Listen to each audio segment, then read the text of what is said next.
Précipitations, des températures caniculaires, de bonnes conditions phytosanitaires, autant d'éléments qui laissent présager le meilleur pour le millésime 2003.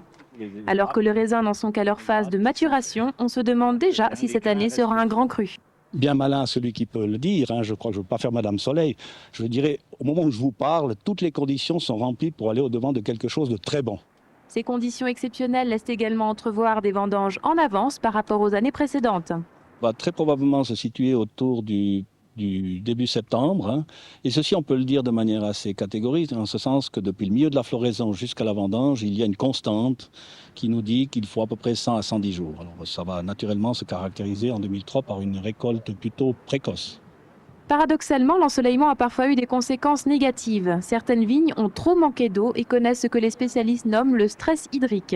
Ici, vous avez l'exemple frappant de deux grappes, une qui est soumise à stress hydrique. On constate que les grains sont particulièrement petits, voire flétris. Et vous avez à côté de cette grappe des vrilles aussi qui se sont totalement desséchées. Puis dans l'autre main, j'ai justement une grappe qui est normalement développée, avec des grains naturellement plus gros. Et surtout, on peut même constater des grains qui sont déjà à moitié mûrs. Et là, vous avez une vrille aussi également qui n'est pas du tout stressée. Autre souci, le gel de l'hiver Oui, 2001-2002 a eu encore des conséquences cette année. Pour les milieux viticoles, on s'attend à une diminution de la récolte en 2003. On va dire cette année que nous sommes 20% inférieurs à l'année passée s'agissant du nombre de grappes par cep, et le poids de la grappe moyenne est souvent inférieur à la moyenne décennale et à l'année 2002.